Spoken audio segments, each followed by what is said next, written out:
واش في خبارك باللي من اليوم الربح اللي كنتي كتسناه من بيع دارك او ارضك يقدر يمشي نصو للضرائب؟ حبس سكرول واسمع الكارثه اللي واقعه في سوق العقار اليوم. 23 يناير إدارة الضرائب بدات كتطبق معايير جديدة وصارمة على أرباح العقار. ما بقاش التحايل في الأثمنة سهل، ودابا أي درهم ديال الربح راه تحت المجهر.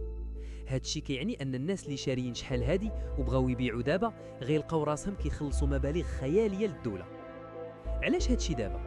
الدولة محتاجة تمول مشاريع مغرب 2030 ومحتاجة الشفافية المالية، ولكن المستثمر الصغير والمواطن اللي بغى يبيع باش يحسن وضعيته لقى راسو قدام حصار ضريبي جديد. في نظرك واش هاد الضرائب غتخلي ثمن الديور يهبط ولا غتزيد تخنق السوق؟